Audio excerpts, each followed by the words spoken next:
Jana Vallabha Girivaradari Gopijana Vallabha Girivaradari Jaya Gopi Gopijana Jana Vallabha Vallabha Girivaradari Girivaradari Yashodanandana Vrajajana Rangana Yashodanandana Yashodanandana Vrajajana Vrajajana Ranjana Ranjana Yashodanandana Vrajajana Rangana Yashodanandana Yashodanandana Vrajajana Vrajajana Ranjana Ranjana Yamuna Tira Vanachari Yamuna Tira Vanachari Yamuna Vanachari Tira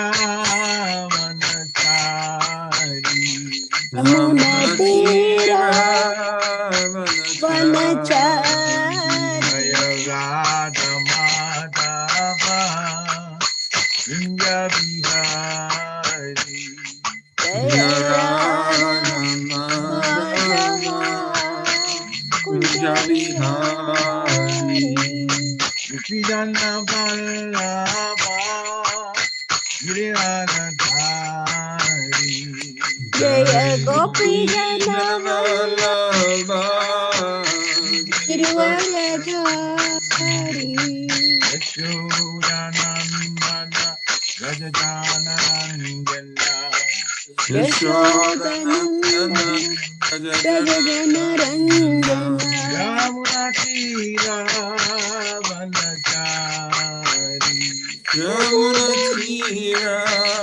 Vanachari Vanachari Tira Vanachari Yamuna Tira Tira Vanachari Vanachari Hare Krishna Krishna Krishna Hare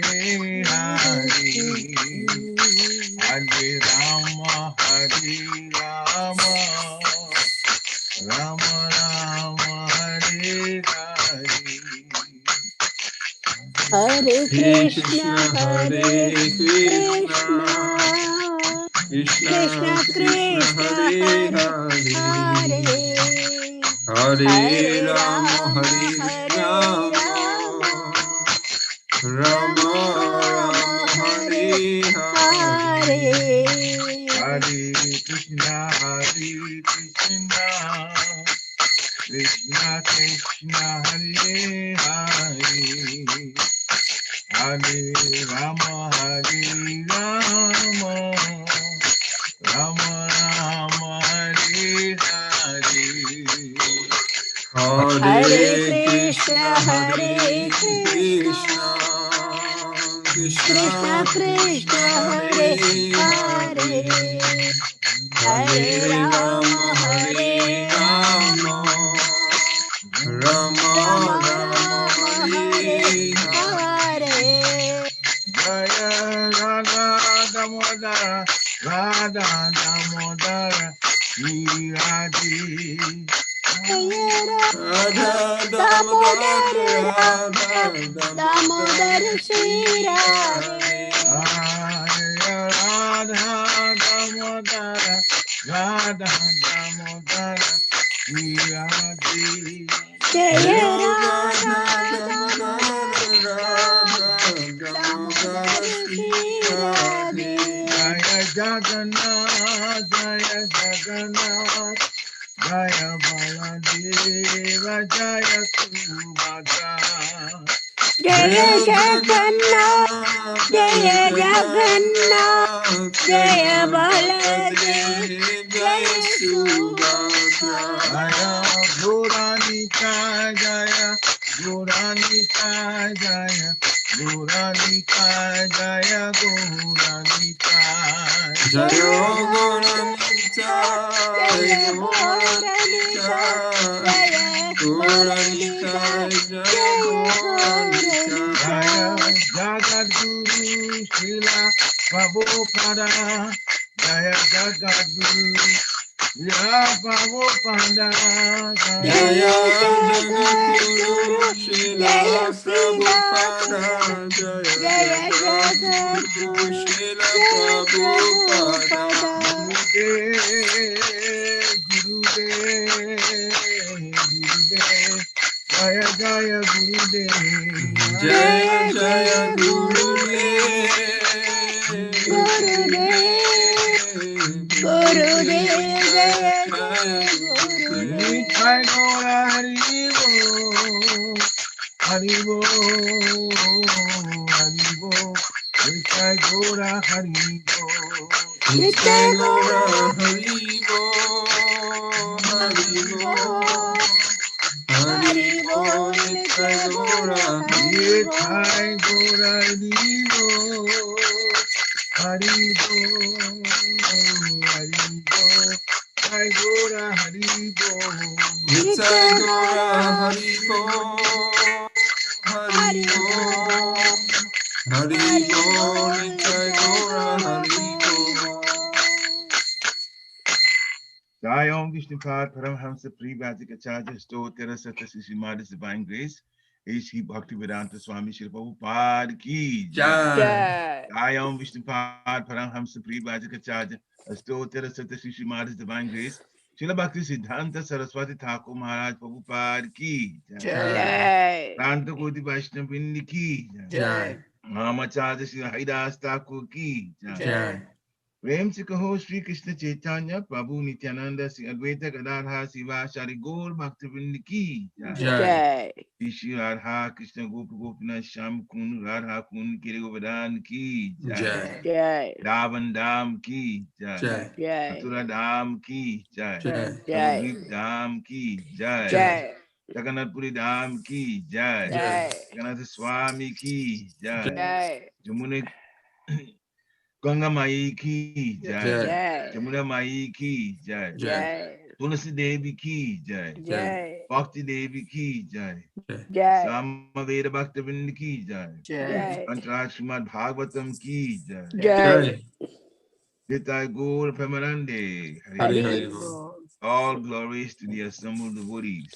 Hare Hare Hare Krishna. Krishna Krishna. All glories to the assembled devotees. Hare Hare Hare Krishna. Krishna Krishna. All glories to the assembled devotees. Hare Hare Krishna. Hare Krishna Krishna. All glories to the lotus feet of Sri Sri Guru and Gauranga. Glory to the Prabhupada.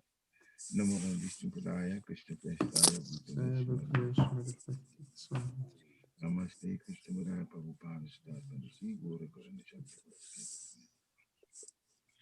Nara Narayana Namaskritya Narom Chevam Narotamam Devim Saraswati Vyasam Tato Jayam Mudirayat Nasta Prayesva Bhadresu Nityam Bhagavata Sevaya Bhagavata Uttama Shloke Bhaktir Bhavati Naistiki Om Namo Bhagavate Vasudevaya Om Namo Bhagavate Vasudevaya. Vasudevaya Om Namo Bhagavate Vasudevaya. Om Om Namo Namo Bhagavate Bhagavate Vasudevaya. Vasudevaya Om Namo Bhagavate Vasudevaya. Om Om Namo Namo Bhagavate Bhagavate Vasudevaya. Vasudevaya Hare Krishna. Good Hare morning to Krishna. everyone.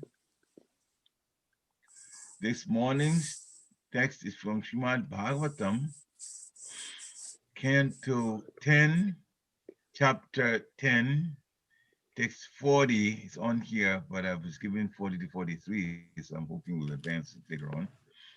Text 40.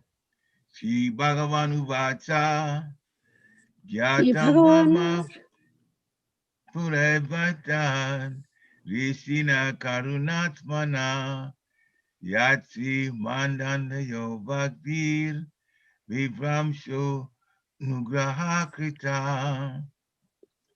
Shri Bhagavan Uvacha Gyatam Mama Purevatan Rishina Karunatmana Yashri Mandanayo Bhaktir Vibramso Nugraha Krita. Sri Bhagavan Vacha Gyatam Mama Purai Vaitad Rishina Karunatmana Yachi Mandandayo Bhagvi Vibramsho Nugraha Krita. If somebody wants to repeat, they can now. Shri Bhagwan Uvacha Gyatam Puraivaitad Krishna Karunatmana Yachirchiri Madandhayor Vagabir Vagir Vibramso Anugraha Krita. Yeah. Shri Bhagavan Uvacha Nyatvam Vaitad Rishina Kururatmana Yachri Mandayur Vagbir Vibramsho Nugrahakrita. Shri Bhagavanu Vacha Jnatam Mama Purvai Vaitad Rishina Karunatmana Yachri Madandhayor Vagbhir Vibhramso Nugruha Kritaha. Yeah.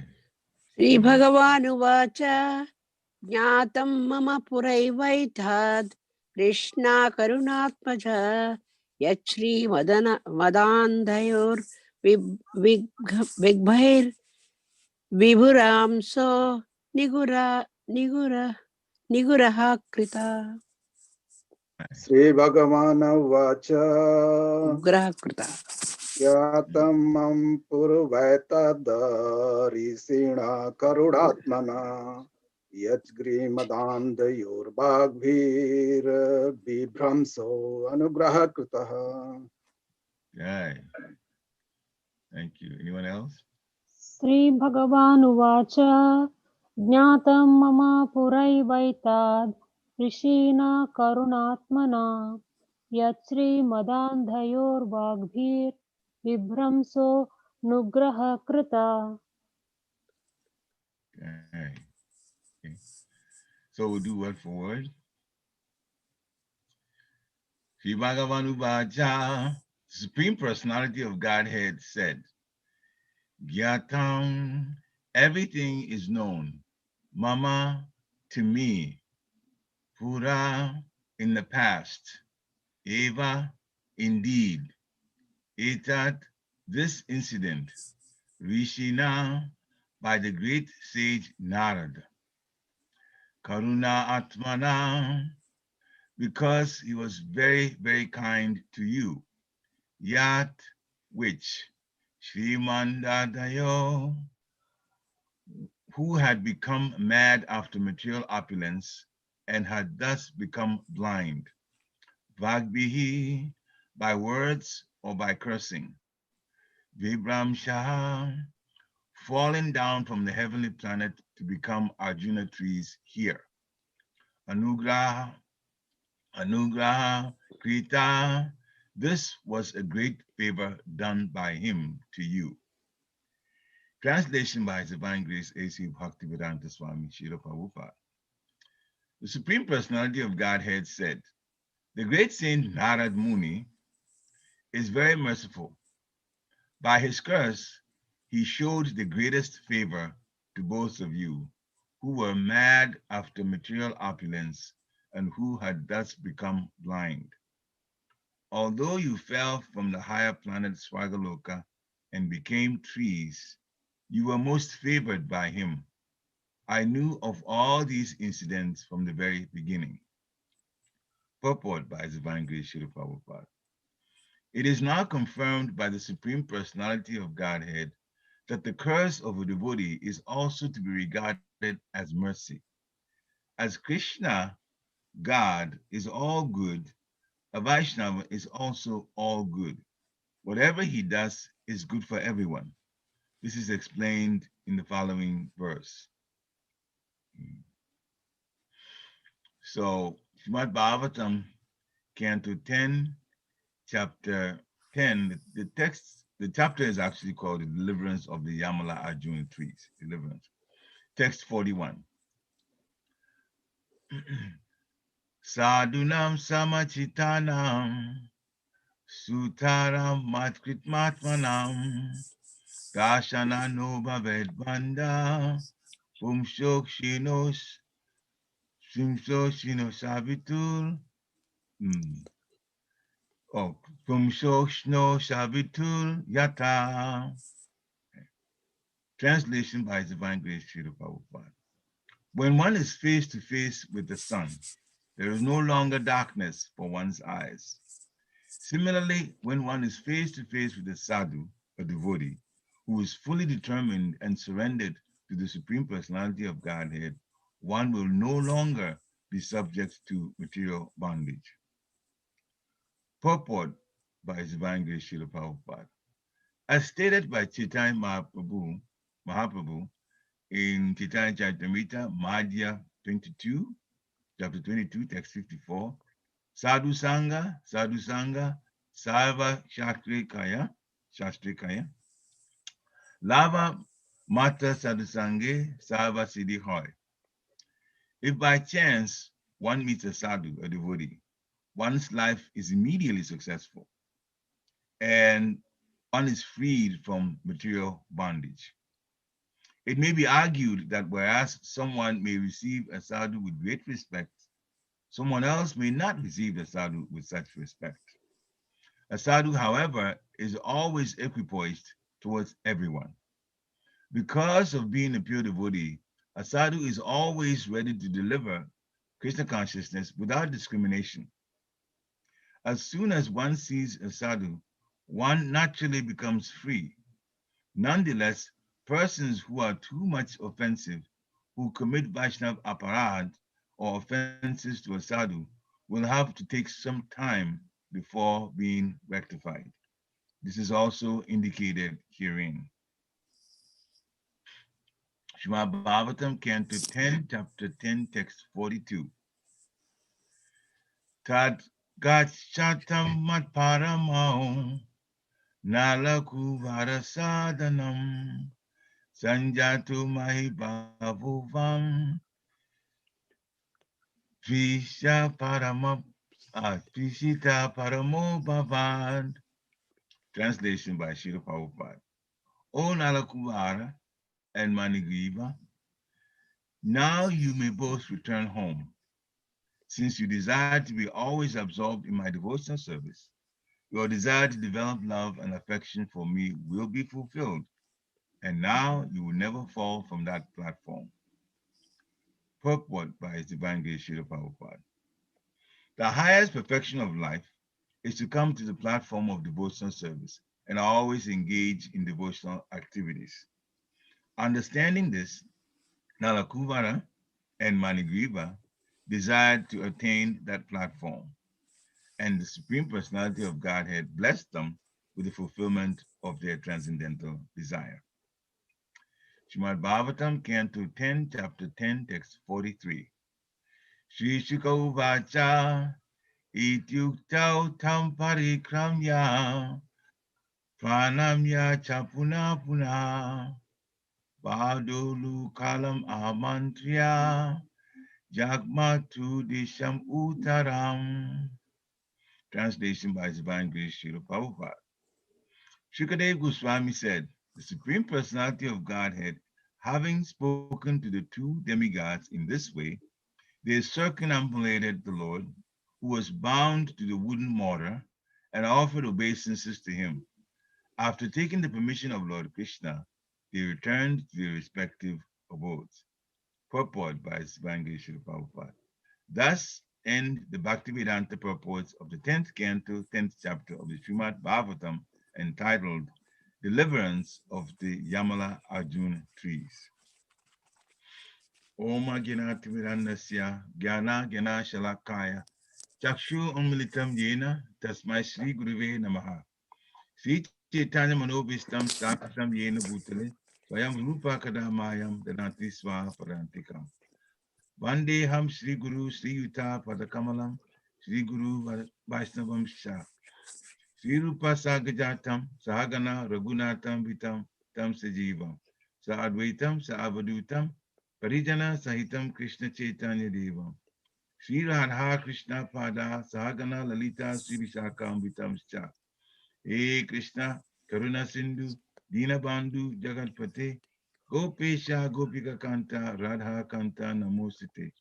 Tapta Kanchana Gorangi, Radhi Vrindavaneshwari, Vishabhanu Sute Devi, Paramami Hari Priye.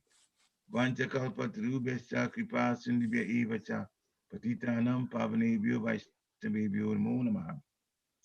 Jai Shri Krishna Chaitanya Prabhu Nityananda Sri Advaita Gadadhar Sivasari Gaura Bhaktavinda. Hare Krishna, Hare Krishna, Krishna Krishna, Hare Hare, Hare Rama, Hare Rama, Rama Rama, Hare Hare.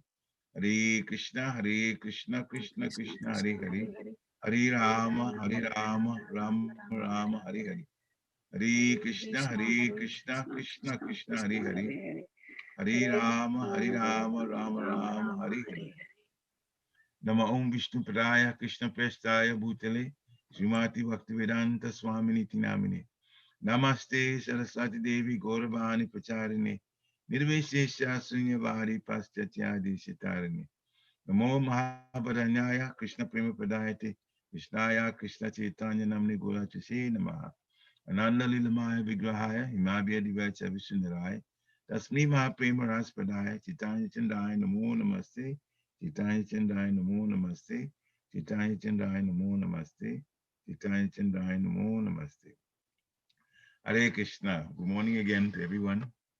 So Srimad Bhagavatam, Canto 10, Srimon Bonum, Chapter 10, the deliverance of the Yamala Arjuna trees. So we're doing, by your permission and guidance from Parampara, text 40, 41, 42, and 43. The translation of 41 is, the translation of 40 is, Supreme Personality of the Supreme Personality of Godhead said, the great saint Narad Muni is very merciful. By his curse, he showed the greatest favor to both of you, who are mad after material opulence and who are thus become blind. Although you fell from the higher planet Swagaloka and became trees, you were most favored by him. I knew of all these incidents from the very beginning. Hare Krishna. So this text, if we start from the very last sentence, Krishna shows his great power of knowing past, present, and future. So he said, when he said this situation, described the situation to Manigriva and Nalakuvara, he said, I knew of all these incidents in the very beginning. So when you met and you were having material fun, material sense enjoyment with the women of the opposite gender, the people of the opposite gender to you, women, and Narada was coming, Krishna knew of all these incidents, what was about to happen. He knew that Narada would give mercy later on in a form of punishment, but for a pure devotee, even his punishment has mercy infused in it. Yes, there will be some inconvenience from the punishment, sometimes even pain from the punishment, but in the end, the pure devotee is always seeking to benefit, to give benefit or blessings. In the punishment, it's kind of disguised, but it's still there. And if it's not obvious in the beginning, it will be obvious at the very end. In this case, Supreme Personality of Godhead is telling Manigriva and Nalakuvara, the sons of Kuvera, that the great saint Nara is very merciful. It's the first thing he had them understand. What he did to you was actually mercy. Yes, on the face of it looks like a curse, but he showed the greatest favor to both of you. Imagine being born in the courtyard of Nanda Maharaj, where Krishna is performing his pastimes. So you may become limited because tree doesn't compare. The body of a tree doesn't compare. But the curse is also a situation where at the end of it, you're going to see the Supreme Personality of Godhead face to face. So even for them being in trees, after the 100 years of the demigods are over, they were going to have a wonderful darshan of the Lord. And where we are at now, they are at the time where the Lord actually had come to them, albeit performing his own pastimes, dragging a mortar, and his belly was bound by the rope connected to the mortar. But he was still the Supreme Personality of God. He can't take anything away from him at any time, whatever pastime he's performing.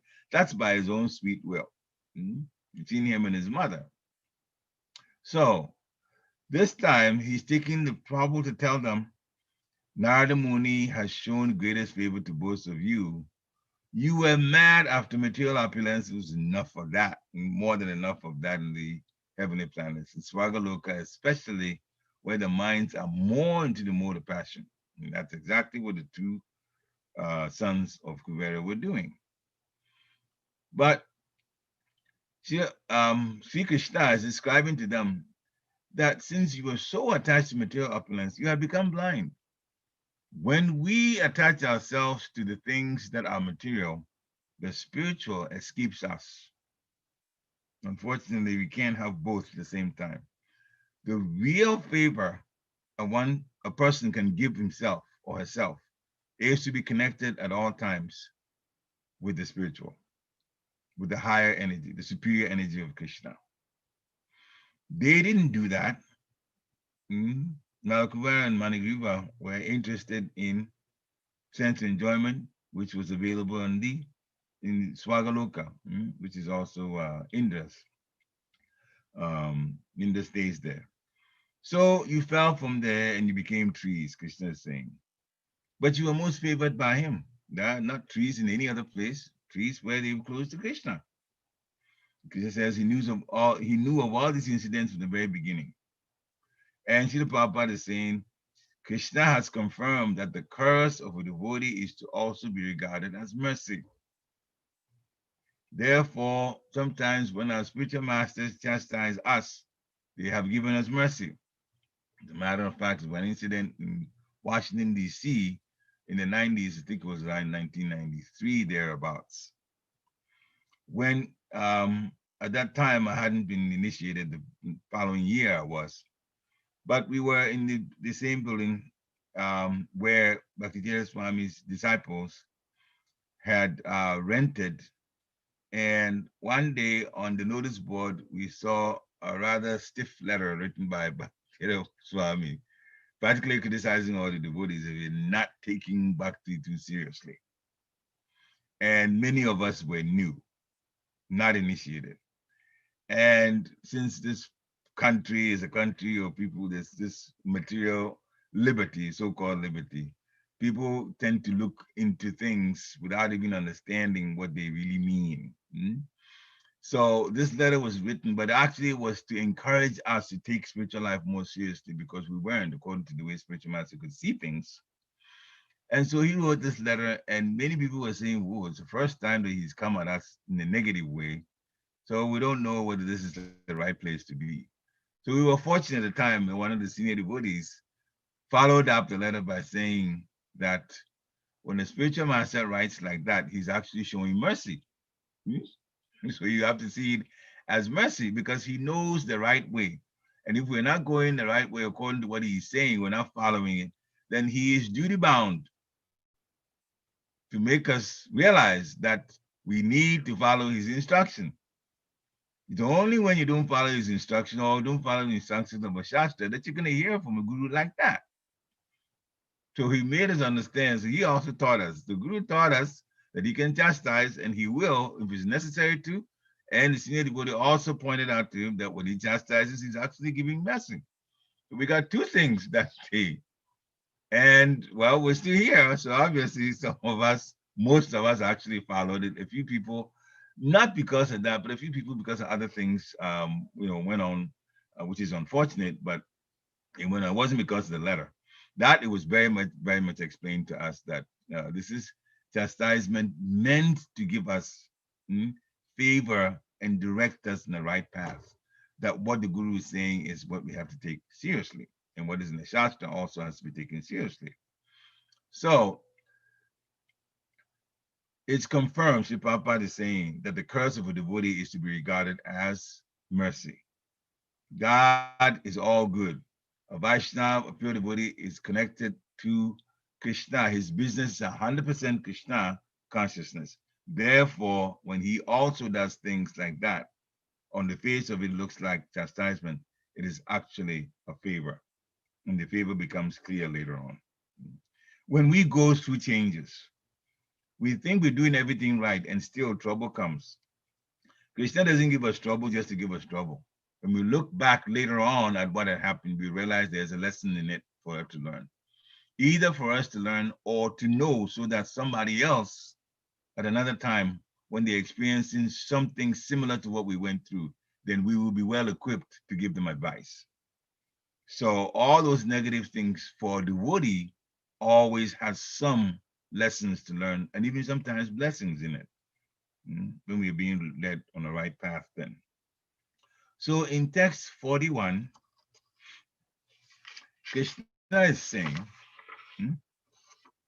when one is face to face with the sun, there is no longer darkness for one's eyes. Similarly, when one is face to face with a sadhu, a devotee, who is fully determined and surrendered to the Supreme Personality of Godhead, one will no longer be subject to material bondage. So Krishna is explaining to them, first, the face-to-face encounter with Narada Muni was like being face-to-face with the sun. He's telling Manigriva and Nalakubara. When the sun is present, the darkness cannot prevail anymore. The sun takes over. There's light, and one can see with one's eyes. Similarly, when one is in face-to-face with the sadhu, so this is an analogy that was given with the sun, when one is face-to-face with sadhu, the sadhu carries purity. The pure devotee has the Lord in his heart. Therefore, the pure devotee would give Krishna consciousness based on what's needed by the person who is in the immediate vicinity where the devotee is. So that devotee gives Krishna consciousness, the sadhu, and the person that is in face-to-face with the sadhu is in fact fortunate.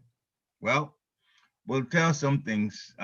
So before this time, I had actually kept it to myself because it was told directly to me by His Holiness Bhaktivedanta Swami. He made a general statement, but I realized later on there were some specific instructions in the general statement. This was the first time I met him face to face, one-on-one. I had seen him in a lecture before, and I was lecturing the whole audience, almost about 200 people.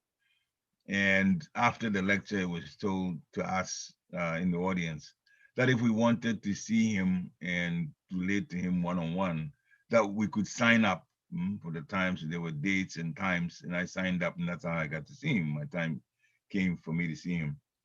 And he asked me where I had been, so I told him I had been to different religions, broken out of the Catholic Church into other Christian churches, and then to Baha'i, to Buddhism, to so many other places, including Islam, and then finally to Krishna consciousness by the mercy of one devotee that gave me lectures by him recorded, lectures by Bhaktivedanta Swami recorded on cassette. So I've come to see him. I heard him earlier. And so he asked my background and I told him it was science. He gave me the Science of Self-Realization. That's the first book he gave to me free. He said, go read it and come tell me. Come ask any questions.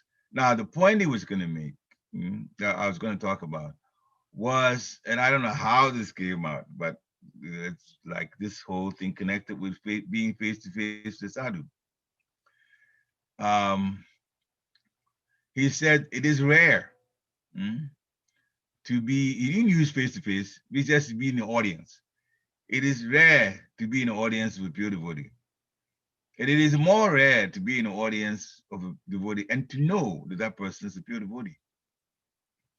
So I put this at the back of my mind. I didn't know what it meant. I was just told that. Okay, all right. So my mind says, all right, so you file it away. And as I was reading, the first thing that came to me, connecting with what I had read from the book, that was that his divine grace here, Prabhupada, has to be a pure devotee. That's the first thing that came to my mind from it. So Bhakti was leading me. So you read the book now. You connected with Srila Prabhupada. You read the book, you connect with the person, the writer. So he wasn't talking about himself necessarily. I didn't know whether he was a pure devotee or not. I didn't have to know. I just knew. And I was excited about Krishna consciousness. So everything he was saying, I was taking it all in.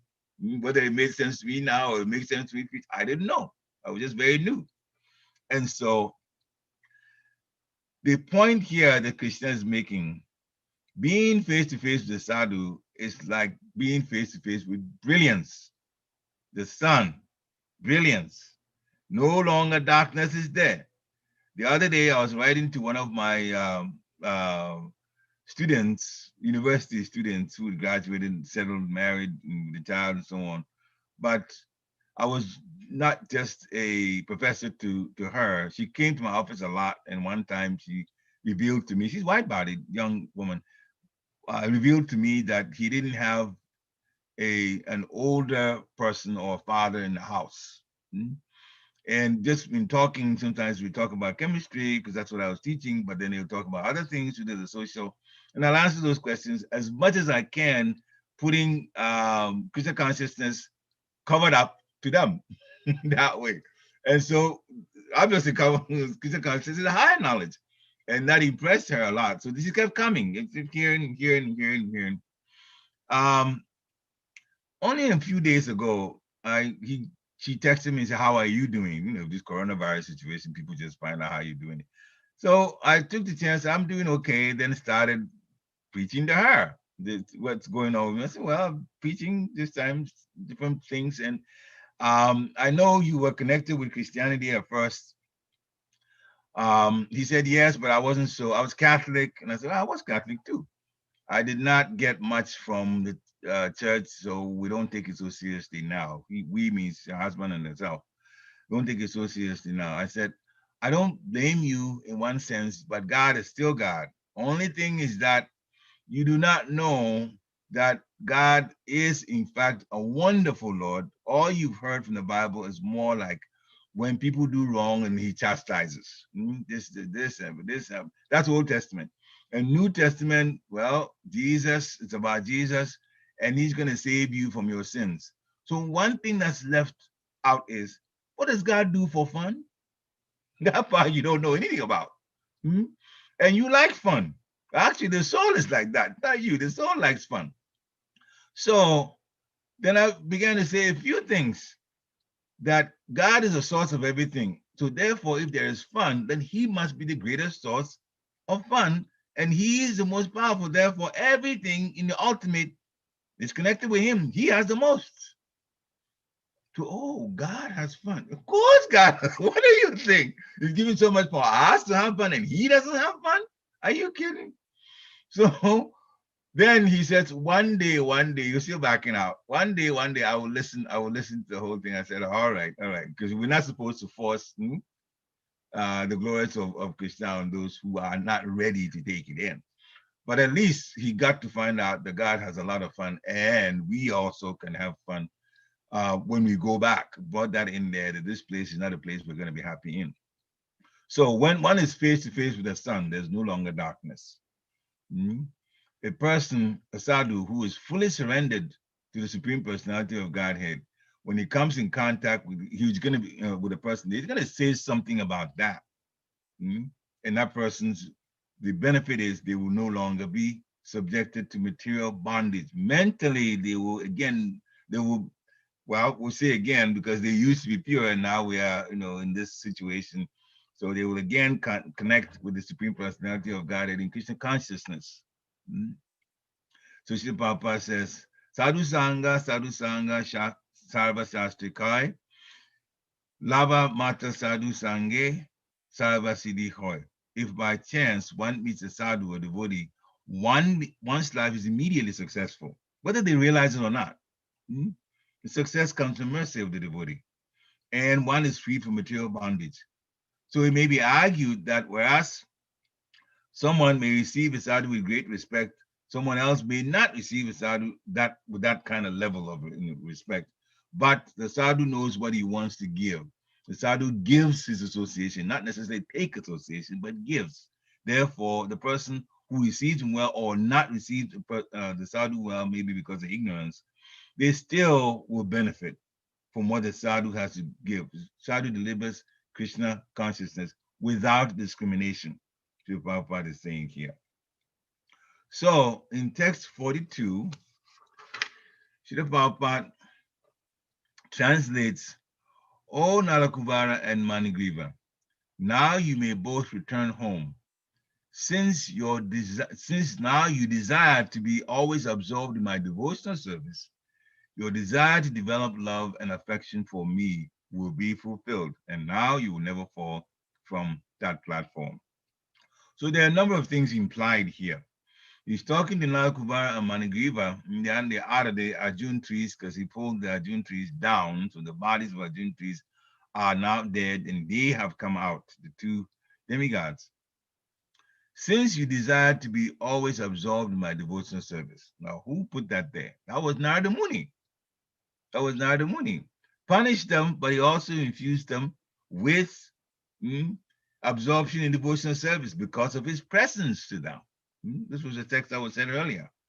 It's like coming face to face with the sun. So then Krishna says to them, Krishna in the little body by his own will, sweet will, your desire to develop love and affection for me will be fulfilled. And that's exactly what devotional service does. Over time, the negative aspects of things get put to the side, and love, Krishna Prema, begins to come through. We've heard about it so many times, but we experience it in our own lives in our own way. That goes on all of the time. And Maya tries to pull us away from that path, but we should never give in to Maya. One way to do it is to instruct the mind, Manashiksha. Oh, my dear mind, as Raghunath Das Goswami wrote a whole book about that. My dear mind, please relish the pastimes of Radha Krishna. No soap operas. No soap operas. Relish the pastime of Radha Krishna because it's so much better. Soap opera is just gossip, made up gossip at that. It's not even true, made up. When the real thing is really happening at home. Oh, we're not home. So what? We're still in the part in the part where Krishna is created. It's a material world. Yeah, so we are going through the part. No, Kuvara and Manigriva went through that. And afterward it ended. So ours will end too. And we'll go back to the spiritual world. But they're giving us a preview of what's going on in the Shastra. Krishna's pastimes are wonderful. As soon as you read it, you can't help but smile. Sometimes it just does all kinds of things to your body. This is wonderful. Therefore, we always should be involved in hearing the pastimes. Hearing the pastimes make us admire Krishna, how wonderfully and how intricately he sets things up. And with admiration, you connect to Krishna even more in love. Therefore, then when you chant, you're chanting because, gee, what else is there to do? That's better than that. Hare Krishna, Krishna Krishna, Hare Hare. Hare Rama, Hare Ram, Ram Ram, Hare Hare. Then the soul begins to wake up. Yes, this is a nice thing for me, hearing about Krishna, praising Krishna, glorifying Krishna, as we like to put it, and glorifying Krishna's devotees, serving Krishna's devotees.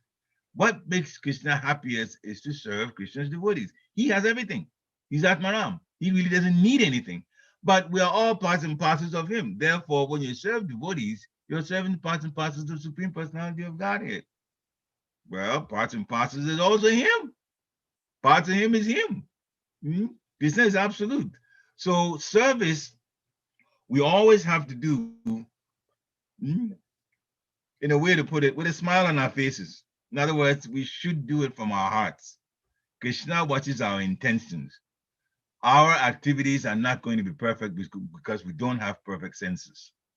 But our activities the intention behind, he actually watches that. If we have good intention, so we should never do things like the way, it's described in Nectar of Instruction. Niyamagraha, you just do things for the sake of doing it, not because your heart's in it, your heart's not in it. Krishna doesn't need our help. We are the ones that need him. So we offer everything to him, then we'll be happy. Only then will we be happy, if we offer everything to him by serving his devotees with whatever that's been made available for us materially in this lifetime. Use it for service to him. Take what is necessary for material life that we have to, because the body has to still be sustained. So that's there. That has to be get done. But after the body is satisfied, or whenever point, at whatever point you need to satisfy when it comes to eating, it's even that is, Krishna Prasadam. And everything we do, we try to do in direct or indirect connection with Krishna consciousness. In that way, we will be thinking about Krishna. And the best thing is to have the mantra running in our minds the whole time. If we're not saying it, it should be running in our minds. Different bhajans, different kirtans be running in our minds the whole day, the whole day, the whole day. And once we do that, sometimes you might be thinking of something and you come to your senses, wait a minute, then you realize, actually, you were chanting the mantra all this while, even when in the background it was going on. It's wonderful like that. When you do becomes habit, then Krishna allows it to be it's like the baseline. Baseline. Everything you do in the baseline is chanting. It's there. It's always there. And you can join in. Once you remember you're doing that, then you join and actually have your conscious mind also chant Hare Krishna, Krishna Krishna, Hare Hare, Hare Ram, Ram Ram, Hare Hare.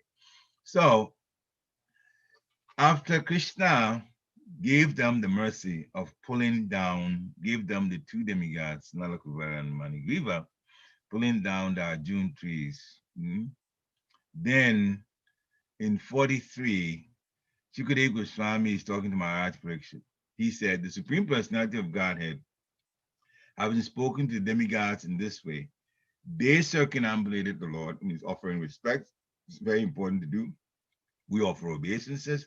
Sometimes we circumambulate, depending on what, not long ago we circumambulated Govardhan tree, Govardhan hill, not tree, Govardhan hill. Circumambulation, as much as the situation we're in would allow, I'm talking about coronavirus, would allow different temples to do it. We did it. Circumambulation shows respect. Offering obeisances, they did that also. That also shows respect. And then taking their permission from Lord Krishna, they returned to their respective homes. True enough, they went back to Swagaloka, but now with purified consciousness. They were not going to do things involving motor passion. They were going to now serve the Supreme Personality of Godhead with what's available in Swagaloka. We should do the same here also, serve with what's available here. Now, in that respect, there's a few things that I'd like to talk about. So, Srila Prabhupada talks about in the Nectar of Devotion, gives a purport and translation also. This is Nectar of Devotion 1:1:12. Savupadi vinimuktam, and he quotes it a lot. Savupadi vinimuktam tat paratmena nirmalam. Hishikena Rishikesha Sevanam Bhakti Uchate. A lot of times he says that. Savupadi vinimuktam. Well, mukti is liberation. Vinimuktam, free from all kinds of what? Upadi, designations, material designations. From all kinds. Sarva is all. Sarva upadi, all kinds of material designations. And Srila Prabhupada extends it further. Or free from all desires except to render service to the Supreme Personality of Godhead. Tat paratvena, by the sole purpose of serving the Supreme Personality of Godhead. Nirmalam, uncontaminated by the effects of speculative or philosophical research, or uncontaminated by fruitive activity, wanting for ourselves the results. Hishikena, by purified senses. freed from all upadi, designations. Hishikesha, that's Krishna, master of the senses. Sevanam, service to satisfy the senses, his senses. Bhakti is devotional service. So Srila translates it, bhakti or devotional service means engaging all our senses in the service of the Lord, the Supreme Personality of Godhead, who is master of the senses.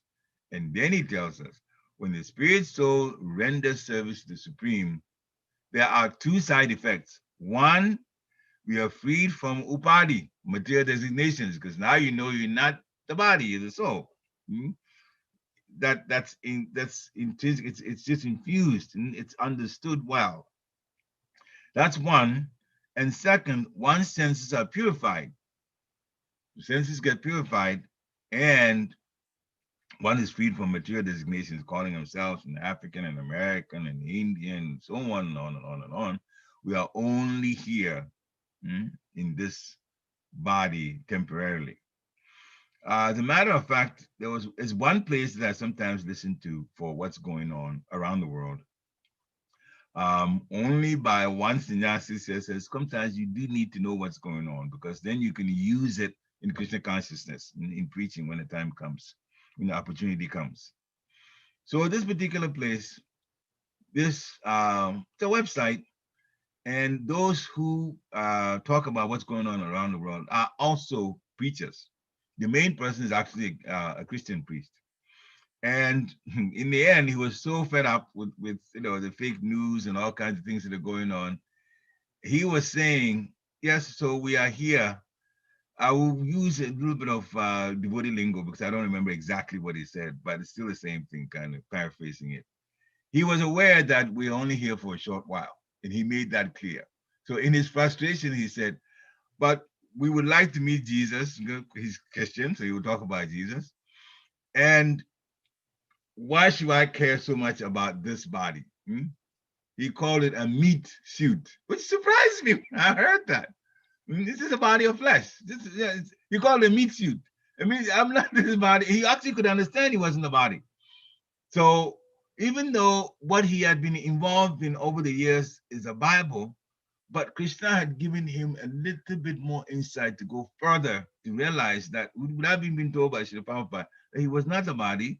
You know that obviously he knows that the body is not the one that's going to meet Jesus. Not much he knew.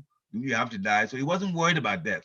He said, this meat suit, we can give up this meat suit. I don't mind giving up the meat suit, fighting for truth and meeting the Supreme Personality of Godhead. Such people, when they meet Jesus, they will in fact learn bhakti from him. Bhakti Maharaj told me about that. So they have a chance, except that it's a longer process. We have to go to a heavenly planet for that. When after 100 years or sometimes even less, a devotee that takes his bhakti seriously will go back to Godhead, whereas they have to go for more instruction from Jesus, who himself is a Shaktavesh avatar. So bhakti, Srila Prabhupada says, we devote our lives to serving the Supreme Personality of Godhead. We are one, freed from material designations, and two, our senses get purified. So, in the teachings of Lord Chaitanya, chapter 4, it's entitled The Wise Man. The wise man. We have these kind of bodies that are escape bodies. Therefore, if we take wisdom from the Supreme Personality of Godhead through the Shastra, then, well, aren't we fortunate? So, the teachings of Lord Chaitanya, chapter 4, the activities of those who are conditioned by material nature are taken into account, and in their next life, according to their activities, they are offered different grades of material bodies. That's those who are unfortunate and didn't take to bhakti, devotional service. So in the therefore in the material world, he says, in the material world, the conditioned spiritual soul is subjected to various rewards and punishments. Now, Chaitanya Mahaprabhu gave a nice example. In fact, the Prabhupada says he gives a nice example of this punishment. Formerly, a king used to punish a criminal by having him dunked and pushed in a river and then raised up again for breath and then pushed back in the water. Material nature punishes and rewards the individual living entity in just the same way. So this is what's going on. When he's punished, he's dumped into the water of material miseries. And when he's rewarded, he's taken out of it for some time. So this is what's going on. That's why Shipapa said, there is no happiness here. There is punishment and then relief from the punishment. And then punishment and then relief from the punishment. Mhm. So elevation to the higher planets or to a higher status of life is not permanent. One must again come down to be submerged in this water. Mhm. So this is constantly going on in material existence. Someone is elevated to higher planetary existence and someone is thrown down to a hellish condition of material life. Mhm. It's difficult. So in the medium planet where we are, what is it like? Well, it's like a person who doesn't know how to swim, but just have been taught how to float on water, and that's all they can do. Mhm. So they don't know how to hold a breath while they are on the water, so they don't swim. But has been taught this. So we are like the water is right beneath us. While trying to float, sometimes the unsteady water may flow and cover the face and get into the nose. Then they feel discomfort immediately. That's the problems we go through on earthly planets. It's kind of related to that. Other times, the water is not over his face, therefore he feels relief. He's floating. Sometimes the water just bangs him and gets right in his nose and becomes uncomfortable. And sometimes it's not there. The water is under the nose, and therefore he feels relief. But the real relief, what is it? Get out of the water altogether. Get out. This is what devotional service to the divine couple ultimately gives for all of us. And therefore, Maharaj Shabbadev, we were talking about the advice that he gave in Canto 5, chapter 5, text 10 to 13. We said some of it last time. So we'll continue as the last bit here. So Maharaj Shabbadev says to his 100 sons for our benefit also, listen to discussions about the Supreme Personality of Godhead and always associate with devotees. So two things important. Listen to discussions and associate with devotees. He also says, chant about the Supreme Lord and glorify the Supreme Lord and look upon everyone equally on the spiritual platform, because that's in fact what the case is.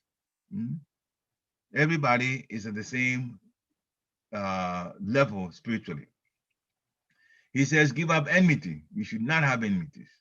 Some people may be uncomfortable with us, but we shouldn't be uncomfortable with them. And subdue anger and lamentation. Now, as far as enmity goes, Srila Bhaktisiddhanta Saraswati Thakur Maharaj says, in Words of Wisdom, the place 25 of them, he says in one of them, let me not wish for anything but the highest good for my worst enemy. Let me not wish for anything but the highest good for my worst enemy. So we shouldn't have enemies, as Maharaj Shabbadev says here, give up enmity. But even those who are uncomfortable with us for whatever their reason is or their reasons are, we should pray for the best for them. After all, Krishna wants all of us to get out of the material world. And therefore, if we pray that the person comes to the mode of goodness, and if it's a devotee, take even transcendence seriously too, you are helping, albeit indirectly, you are helping the person, you're wishing them well. If you pray for goodness for them, you will not be wishing them something negative. And therefore, your own mind will be clear. If I do that, my own mind will be clear and not have negativity associated with it. So give up enmity and subdue anger and lamentation. We shouldn't lament for anything, because whatever it is that we have, whatever it is that we want, even if we get it, we're going to leave it anyway. Krishna will come and take it from us. But we should be willing to give up, because Krishna takes us to a place where far better situation is there for us. So we shouldn't be attached to material things here. That's for my own purification too. So abandon identifying the self with the body and the home and practice reading the revealed scriptures. Reading and hearing are together. Kirtan. Abandon identifying the self with the body and the home. We're not the body, we're not the body, we're not the body.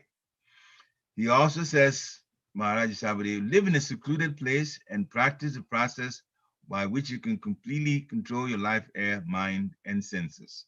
So for us in this Kali Yuga, our home should be the secluded place. The deity is there, Krishna is there. Therefore, that is our place. When we get home, we close the door, we close it to all kinds of motor passion and ignorance stuff that's outside. The home should be made that way. It should be spiritualized. The Lord should be there, and the Lord should be seen as the proprietor of the home. And we take care of the home for the proprietor that way. So the house is spiritualized like that.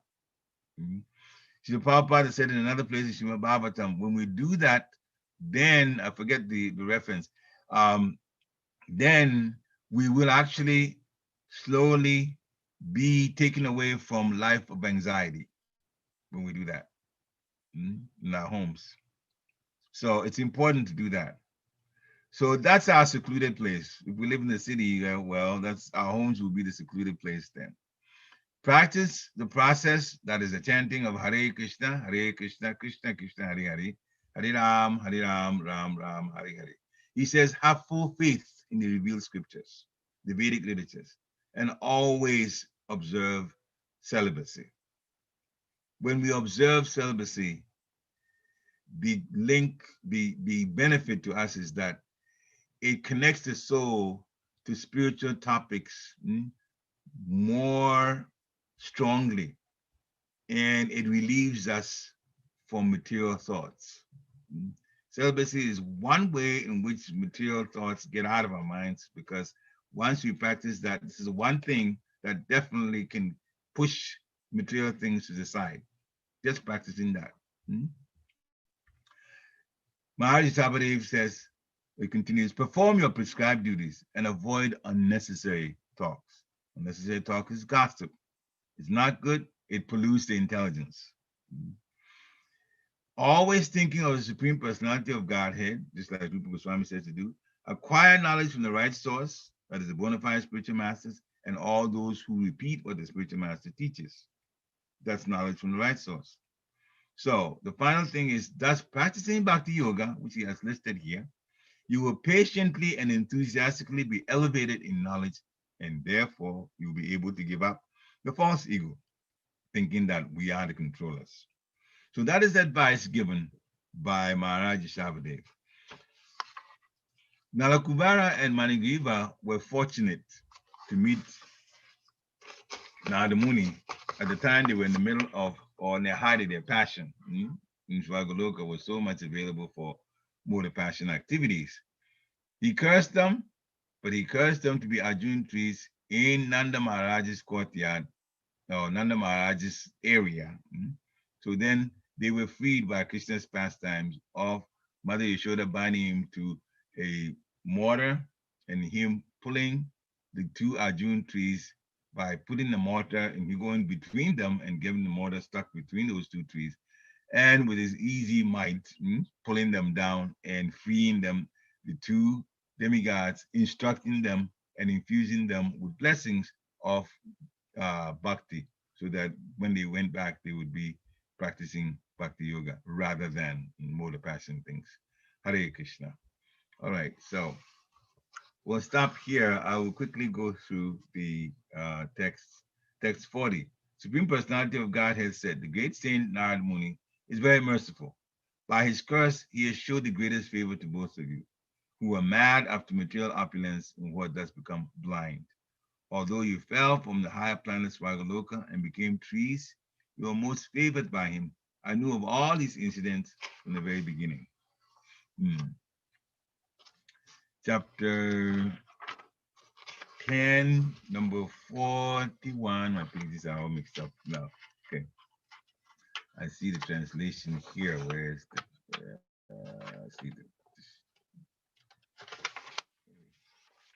So, when one is face to face with the sun, there's no longer darkness for one's eyes. Similarly, when one is face to face with a sadhu or devotee who is fully determined and surrendered to the Supreme Personality of Godhead, one will no longer be subject to material bondage. Okay, so that's the second one. And the third one, if I can find it, my papers are almost stuck now. Let's see.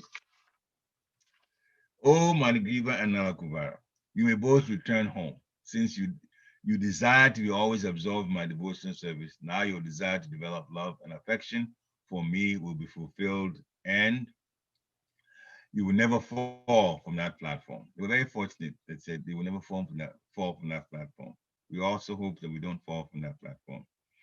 And finally, the Supreme Personality of God had finished instructing them, and the two demigods circumambulated the Lord, offered obeisances, and then they returned to their respective homes. And that ends that particular chapter. Hare Krishna. Any questions or comments? Shri Prabhupada ki jai. Yeah. Thank you, Parikshit Prabhu. Hare Krishna. Very wonderful class. You covered a lot of territory today. That's mercy. In 4 verses to cover. That's all. Yeah. Well, very nicely done. Krishna's mercy. Inspiring. You covered today how the curse from Narada Muni was actually mercy. And you were speaking of how the guru sometimes he has to chastise, but it's really out of mercy. It's not out of like anger or to help the disciple. So in our conditioned state, oftentimes we're very sensitive to this type of chastisement, attached to our false egos. But it's like the medicine that we have to take in order to heal us. The praise we're okay with, it's easier. So you did a great job, wonderful kirtan, and you're thinking, yes, thank you. But then, so sometimes somebody tries to correct us, we're like that tortoise. We go into that shell, into our shell, or fighting, no, that's not true. That's not me. That's not. So to me, this is a big obstacle in spiritual life. I have to admit that, I have, but also, I see it all around our, within our community, is this reluctance to getting feedback and receive the mercy that comes from that, Krishna's coming to us in that feedback to be able to be better devotees. So can you speak to that a little bit, of how we can improve ourselves and open ourselves up to receiving Krishna's mercy when it comes that way? Hare Krishna. So very important point, that sometimes when we are, praise, yes, we like it because it strokes our ego in a sense. But when we are criticized, or when we're told even constructive criticism meant to actually have us improve, sometimes we don't want to accept that. That's also us. When they say the person is actually wrong speaking about us that way. That is not the easiest thing to remove, because it's tied to our false ego, and we already told the false ego is the most difficult one to get rid of. So what do you do? Well, I can't answer that question directly. I'm going to quote what Bhakti Maharaj said about it. Basically, and he said, since he knows, that when he starts talking about things that we need to work on, that our ego is not going to accept it. He will mention it, and then he will say, well, file it away. File it away. In other words, he's telling a mind, you might not want to accept it, but put it somewhere in the mind, and situations will come up to prove later on that in fact it is true. So file it away. In other words, we're not trying to fight the mind, because once you take something that is negative, it comes across as negative because it's to help you improve, and now the person is mentioning the things that is of concern. If we file it away, that is, we accept it, not agree with it, but accept that, okay, I've heard that, okay. And I know myself, when I'm saying okay, it doesn't mean I'm agreeing with okay. It means, okay, I've heard you. Basically, I'm also like that. I've heard you, okay? Now, since we've lived a little longer and there's sometimes living in this devotional path, it does in fact come at some point. Krishna will go around and set up something and then make us remember that this was said to us. Hmm? And so quietly we begin, actually, yeah, some of the things I heard this time past is actually, it's manifest, it's there. And as soon as we agree to it, then quietly we say, okay, well, we have to fix that. We have to fix that. So we can file it away. And then later on, Krishna would arrange, especially even when sometimes somebody says something about you that's not true, that's not correct.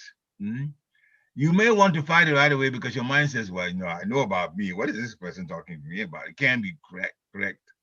But remember, if we approach it that way, then trying to correct, then it means there's a chance that we're using our false ego also, because sometimes false ego is not always used in the right way. Sometimes the false ego is used, I'm going to tell this person that I'm better at him at figuring out things. As bad as it sounds, this is how it comes across. And what we're talking about, without mentioning it, is a question of humility. See, humility would allow you to take it without trying to correct. Humility would allow you to do that if you're truly humble. I mean, I've seen many, many devotees who are experienced take something that's negative and look at the person and smile and say nothing. I've seen it happen quite a few times. Smile and say nothing. They know in their minds that they don't agree with it, but they won't say anything yet because, well, on the one hand, they may not agree with it, but on the other hand, it may also be a way in which Krishna is teaching them something. Maybe not for themselves, but for someone else later on. Or maybe for themselves and they haven't even realized that it's there. Because false ego comes at us very, very subtly in so many ways. And therefore, this is a long way of saying, if you hear it like that, as my Guru says, file it away. Don't forget it. It's there. Don't hold it against that person. Remember, Bhaktisiddhanta Saraswati Thakur Maharaj says, let me wish nothing but the highest good for my worst enemy. And sometimes the enemies that come to say negative things to us, because they really want to needle us like that. But you take it, you file it away, something good may come of it. If nothing good comes of it, we've exercised our humility and tolerance, which is also necessary. So that way you go on. Now, it does not mean that you're going to be like a doormat and abused and abused and abused. Krishna doesn't allow devotees to get to that point. If there is something that a person is doing deliberately, they will be chastised. Don't think Krishna's going to leave them. Krishna says, I don't let my devotees just be down and out. My devotee will never perish. These kind of things, if it's negative, may allow devotee at some point to say, well, Krishna is not really caring for me. So Krishna always, Lord in the heart, always looks at the situation that's going on. And if it's really bad and the person is intentionally doing bad things to you, they will suffer even more. First of all, by saying negative things, what is their mind like anyway? It's crowded with all kinds of weeds. That's the first thing. So if you understand that, what should you do? You should feel sorry for the person that's speaking to you like that. And if you feel sorry for them, you are in a forgiveness mode. And forgiveness frees your own mind from the negativity. Now, if there's any truth to it and you file it away, yeah, later on something will come of it and you realize that, okay, this is how I can improve my own life and therefore improve my devotion.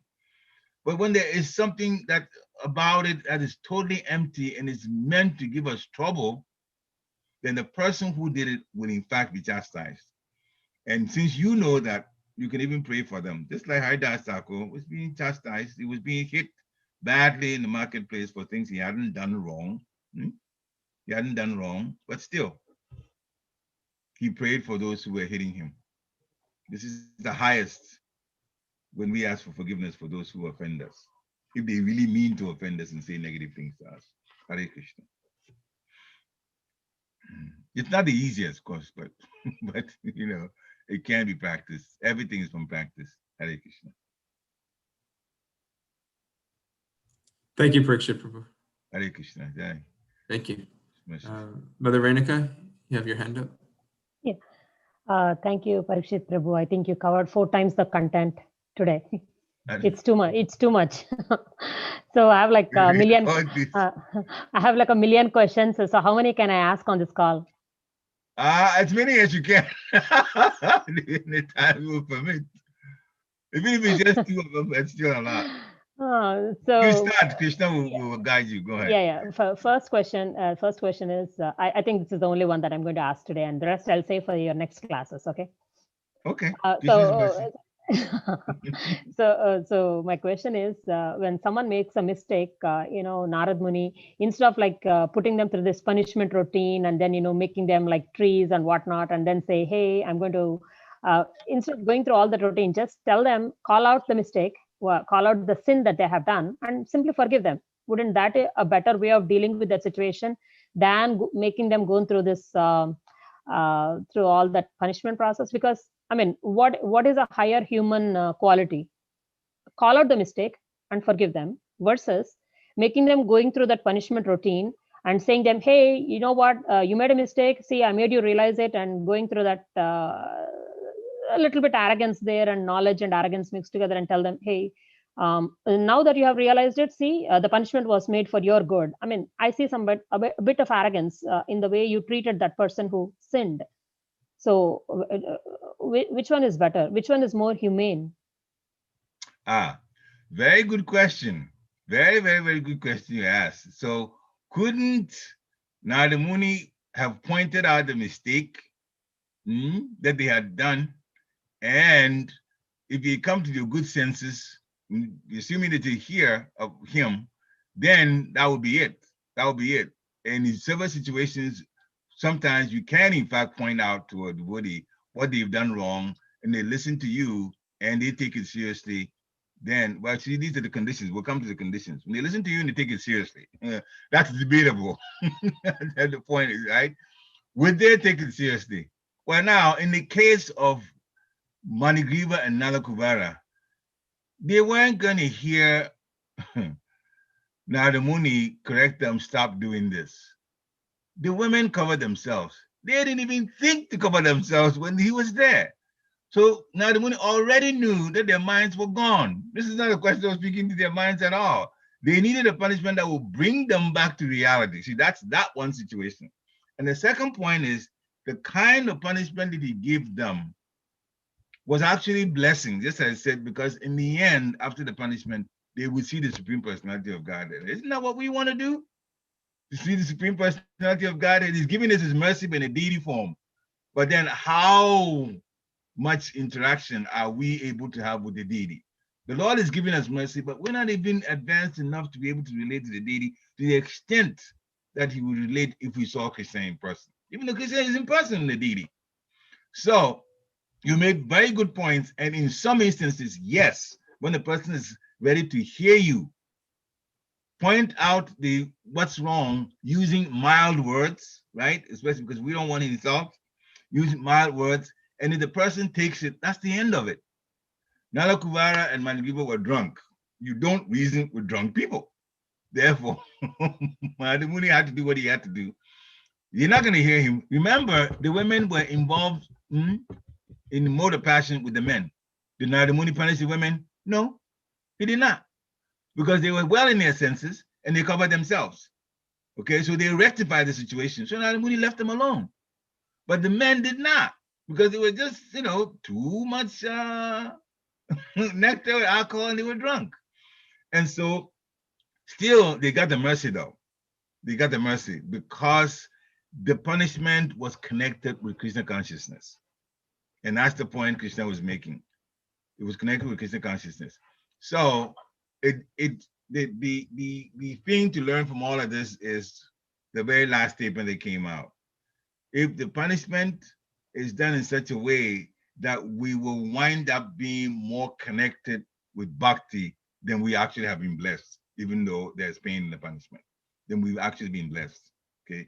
So the person that is in that situation that could punish someone or chastise someone else, they should do it in such a way that the person that's receiving the punishment will be blessed in the end with bhakti.